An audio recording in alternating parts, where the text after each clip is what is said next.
The Trump administration is tightening the economic screws on Iran just as that regime says it has a deal with Oman to reopen the Strait of Hormuz. Welcome back to the second hour of the Big Money Show. I'm Brian Bremmer, along with my terrific co-hosts.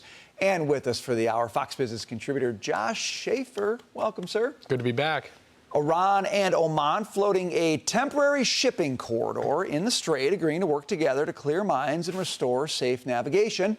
But it's a moot point without approval from America, and Iran is vowing to retaliate after the Treasury Department unleashed Operation Economic Outcast.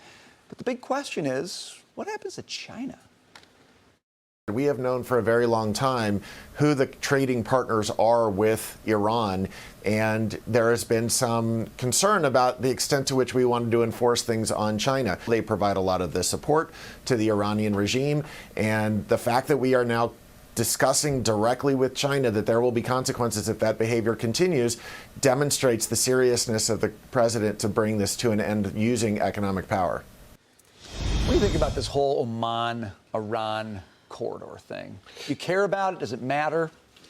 I'm starting to wonder if oil has hit a near-term bottom here. Not necessarily that I think it's going higher and oh no, but all of the incremental news that comes out just seems to be it's going to take a little bit longer, it's going to take a little bit longer, and we're just sort of in a hovering standpoint here. We had a story up on Barron's this morning actually talking about, is oil going to go higher in 2027? Now, of course, all of these oil experts told us that oil was going higher at the start of the war. If the Strait of Hormuz doesn't open, oh no, look out for $150 and $200 crude oil, which didn't happen. But there are still some folks that are saying, start to look at diesel, and diesel being at essentially a high, a local high. That being an issue. How does that feed through over the next couple months? And there not being a clear solution to actually get oil lower instantly, maybe your reality right now is just $80 crude. And I think I'm starting to just accept that reality, and it's probably not coming much lower in the near term. What do you think about that reality, Jackie? Is that where you see things? Yes, I agree with you on that for now, until something happens that might change the equation. I'm just trying to understand this Oman-Iran agreement. I thought the strait was open. I thought the president said that it was demined. So I don't really understand exactly what is going on. There seems to be a difference of opinion between us and Iran the status of, on the status of the strait. And so I think that Iran comes out and makes these statements to continue to at least try to publicly express to the world that it's got some kind of control that it doesn't have. And I would say that it definitely doesn't have that kind of control, because if some oil wasn't moving through the strait, the oil price would be substantially higher than where it is right now. The interesting thing is, and you know I don't trust the Qataris as far as I can throw them for many reasons, and I think they've really shown who they are over the course of the last 3 years or so, dealing with the Hamas and Israel situation. But Oman has kind of been one of those players that plays both sides of the fence, tries to get along with the West, but also wants to kind of be in the mix within the region as well, and therefore I don't necessarily trust them. You know, I think that this is just posturing from the Iranians to try to say, this isn't over, because it kind of is over with Operation Economic Outcast. It will be over when they get squeezed hard enough. And I imagine that they'll make claims like this, and also probably even some military offensives before they sputter and peter out of gas eventually.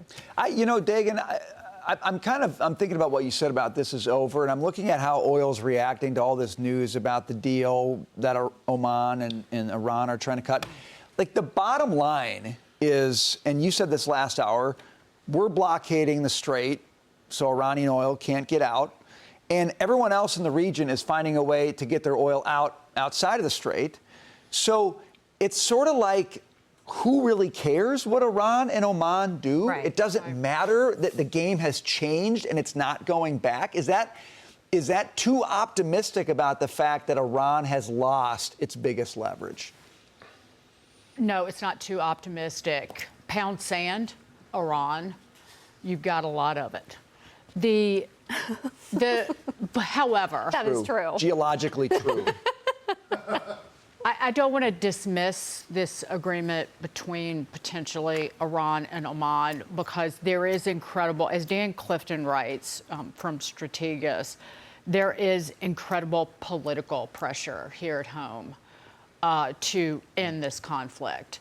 And any Iran deal takes pressure, as he writes, off of Kevin Warsh and Secretary Bessent as well, in terms of bring oil down.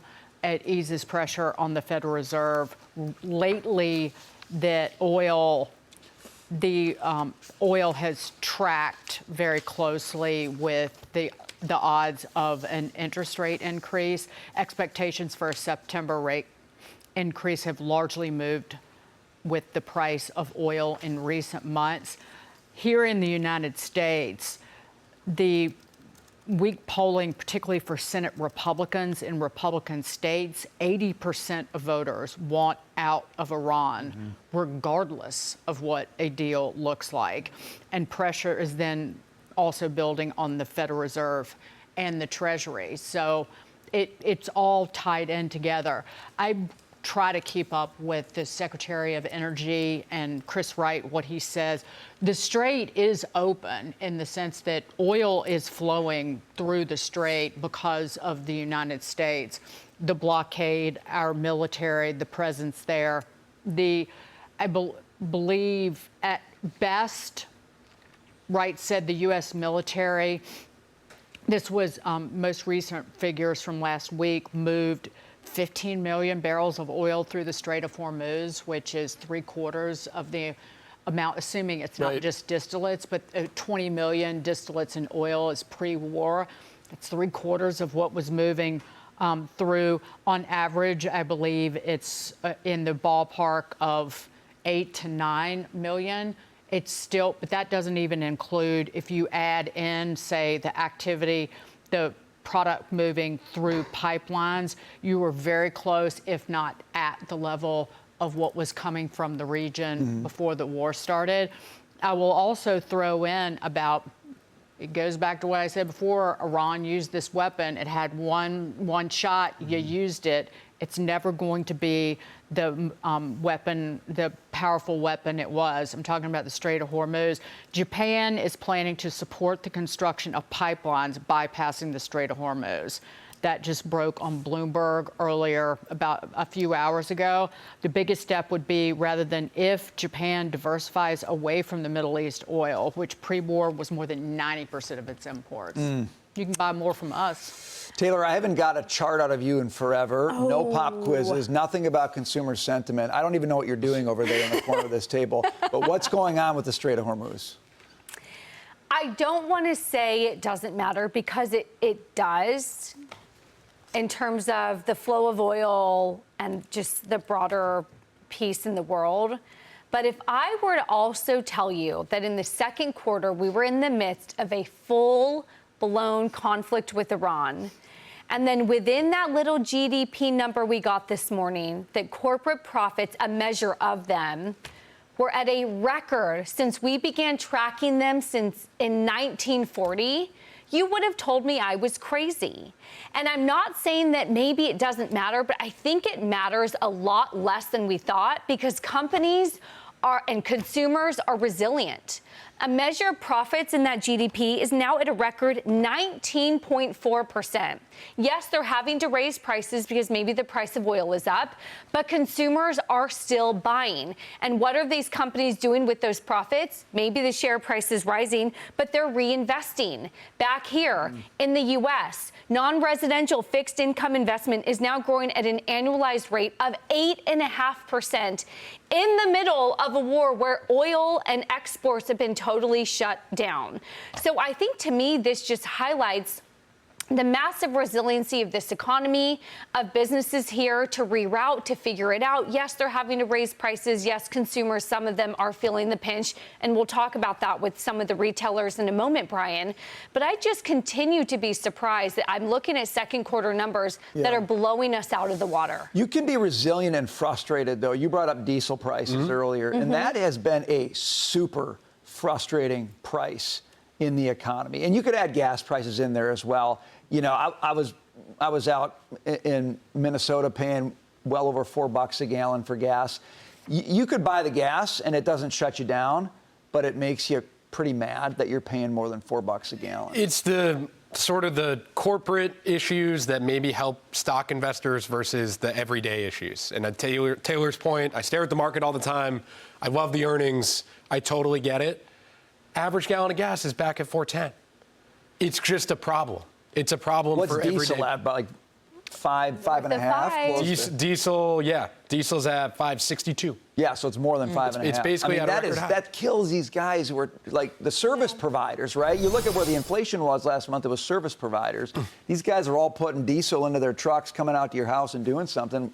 They got to pay for that. Yeah, and it's the diesel that's exporting some of the stuff that goes around the country, right? Some of the products that you consume. So I do think specifically with diesel, and then you think also, okay, a lot of these reserves have been taken down in diesel. This was the argument that was being made by some of the experts in the article on Barron's I was saying, where they say oil could move higher in 27. Mm-hmm. You have a lot of reserves now taken out for diesel. When diesel demand continues to be high, you probably just continue to get higher prices at that point. So where is your solution? Like, that doesn't really have to do with the Strait of Hormuz per se. It's just the fact that you've used all these reserves, that maybe demand normalizes again.